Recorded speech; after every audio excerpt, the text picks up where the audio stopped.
The stories of these promising up-and-comers, global icons, and beloved media personalities who died from cancer at a young age all underscore the importance of regular screenings and early detection. Adan Canto started his music career at the age of 16 and then transitioned into acting on Mexican TV in 2009 before eventually breaking through with American audiences on the Fox crime drama The Following. In the years that followed, he popped up in a variety of popular shows and movies, including The Cleaning Lady, Designated Survivor, and Narcos. He also wrote and directed 2 short films. Canto's life was cut tragically short when he died of cancer of the appendix at the age of 42 in 2024. This type of cancer is rare and has virtually no symptoms in its early stages, which is why it often goes undetected. When symptoms finally arrive, they include abdominal pain, bloating, nausea, vomiting, and early feelings of fullness during meals, which unfortunately can be easily mistaken for other conditions. Diem Brown rose to fame in 2006 after competing on MTV's The Challenge, Fresh Meat. But it was her battle with cancer that truly defined her legacy. When she was just 23, she was diagnosed with ovarian cancer. After a period of remission, it returned when she was 32. I just didn't think it would ever come back again. And so finding out that you have a second time, it's like, I've already done this. I thought I was over it.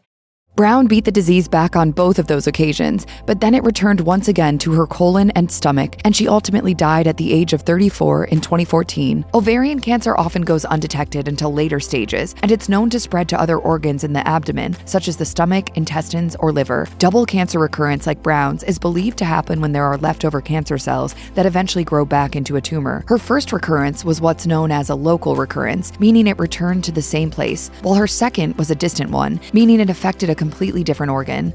Born in November 1976 in South Carolina, Chadwick Boseman obtained a directing degree from Howard University and went on to enjoy an illustrious showbiz career. In the 2000s and early 2010s, he built up his resume with guest spots on various TV shows, and then he broke through on the big screen in a big way in 2013 when he played Jackie Robinson in 42. That wasn't the only notable real-life figure he brought to life, as he also played James Brown in 2014's Get On Up and Thurgood Marshall in 2017's Marshall. But the role that truly propelled Boseman to global superstardom was the superhero Black Panther, which he played in multiple Marvel Cinematic Universe outings, beginning in 2016's Captain America: Civil War. That same year, he also learned that he had stage 3 colon cancer. He carried on his career in public life normally while receiving treatment behind the scenes. His fans only learned of his condition when he passed away in 2020 at the age of 43. Jamaican singer-songwriter Bob Marley was a global icon who helped popularize reggae music around the world. He rose to fame in the 1970s while performing with his band, The Wailers. Marley's music is known for shining a light on political and social injustices, while his role in the One Love peace concert in 1978 turned him into a symbol of unity and peace. 3 years after that, he was awarded the Order of Merit by the Jamaican government. Despite his rising success, Marley's life was cut short by melanoma in 1981 when he was just 36. The skin cancer originated in his big toe and eventually spread to his brain, lungs, and stomach. Melanoma starts in the cells that give color to the skin, and this unfortunately means that it tends to be diagnosed later in people with darker skin tones. If it's early, we can cure it. If it's late, it's harder to cure. Jazz and pop icon Nat King Cole lost his battle to lung cancer at the age of 45 in 1965. Born in Alabama and raised in Chicago, Cole was introduced to the piano at an early age thanks to his mother, which set him on a path to becoming one of the most influential musicians of the 20th century. His breakthrough happened in the 1950s with songs like Unforgettable and Mona Lisa. Cole's heavy smoking habit eventually took a toll on his health. Tobacco use is the leading modifiable risk factor for lung cancer, and the more you smoke, the higher your risk. Furthermore, in addition to being one of the most common types of cancer in the United States and the leading cause of cancer death nationwide, African American men face an increased lung cancer risk of about 12% compared to white men.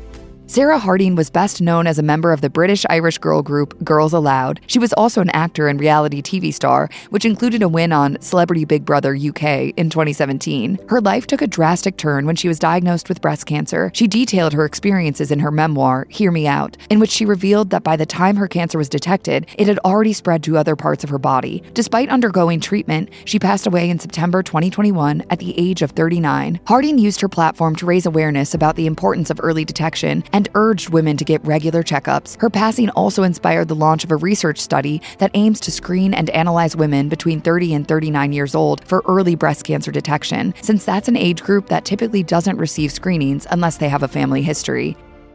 And it's that progression and it's that pushing forward that you have to focus on. Otherwise, you just fall apart.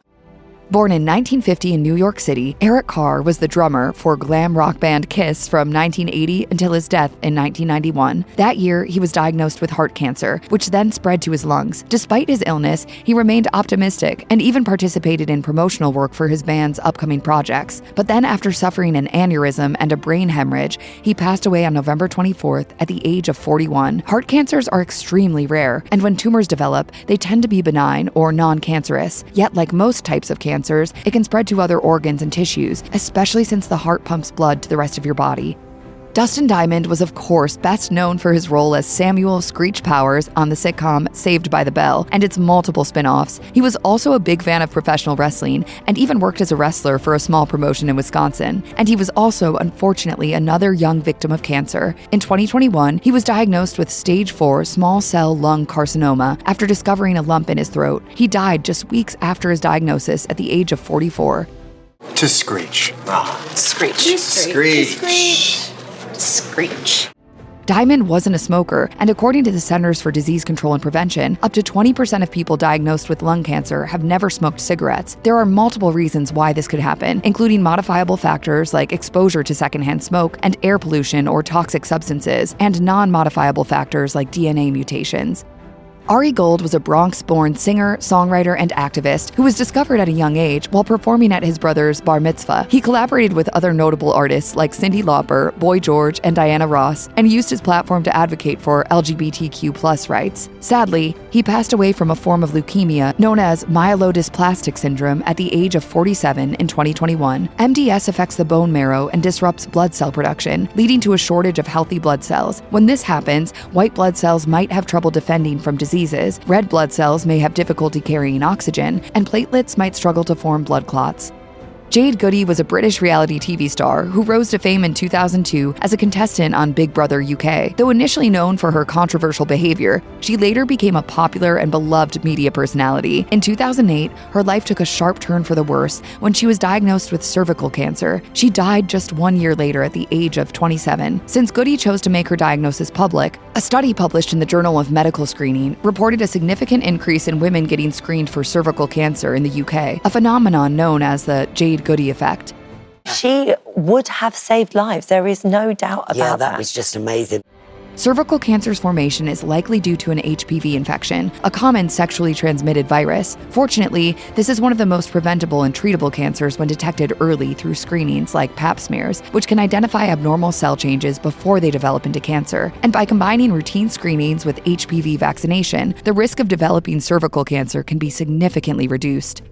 Born in New York in 1963 to comedian Carol Burnett and producer Joe Hamilton, Carrie Hamilton was an actress, playwright, and singer. She was a regular on the TV version of Fame, appeared in movies like Tokyo Pop and Shag, and acted in theater productions like Rent and The Three Penny Opera. She also worked closely with her mother on the play Hollywood Arms. Hamilton was only 38 when she passed away in 2002 from lung cancer, which had also spread to her brain. Her diagnosis might have come as a surprise at such a young age, although she did have a history of smoking before getting sober, and smoking accounts for roughly 80% of lung cancer deaths. Carrie was kind of a force, and everybody who met her fell in love with her. Born in 1977 in Massachusetts, Devin Lima was best known as a member of the boy band LFO, and he also acted in the 2001 movie Long Shot. In October 2017, he was diagnosed with stage 4 adrenal cancer. He underwent surgery to remove a large tumor, but despite various treatment efforts, he died in 2018 at the age of 41. Adrenal cancer is a rare cancer, and most tumors in the adrenal glands, which sit above the kidneys, are non-cancerous. But once it arrives, adrenal cancer behaves like any other type of cancer, and treatment typically involves surgery, radiation therapy, chemotherapy, or hormonal treatment. I love this planet Earth. I love all my brothers and sisters. Jeffrey Ross Hyman, better known as Joey Ramone, was born in 1951 in New York and co-founded the Ramones in 1974. He was the lead singer of the seminal punk band, whose music shaped an era and inspired countless other artists in the decades to come. Unfortunately, he wasn't as immortal as his songs, as he died at the age of 49 in 2001 from complications related to lymphoma, Lymphoma is a cancer that affects the lymphatic system, which is a part of the immune system. There are two main types, Hodgkin and non-Hodgkin. Both involve the uncontrolled growth of abnormal white blood cells called lymphocytes, which can spread to different body parts. Dana Reeve was an actress, singer, and philanthropist, best known for her advocacy work alongside her husband, Christopher Reeve, who sustained a life-changing spinal cord injury in 1995. She co-founded the Christopher and Dana Reeve Foundation, which continues to fund research and provide support for individuals with paralysis and their caregivers. Just 10 months after her husband passed away in 2004, Dana was diagnosed with lung cancer, even though she'd never been a smoker. She passed away in 2006 at the age of 44. Her story highlights the importance of research and early detection, regardless of smoking history. Welsh actor Andy Whitfield was best known for his performance in the title role on the Starz series Spartacus: Blood and Sand. It looked like the beginning of a long and successful career, but then in 2010, Whitfield was diagnosed with non-Hodgkin's lymphoma. He underwent treatment and was initially declared cancer-free, but the disease returned aggressively later that year, and he died in 2011 at the age of 39. Non-Hodgkin's lymphoma can be very aggressive as it spreads quickly to other parts of the lymph system and eventually other body parts. In an effort to raise funds and awareness, Whitfield worked on the documentary Be Here Now to chronicle his journey through the illness. I'm open to the journey and to the discoveries and to the adventure of all of this.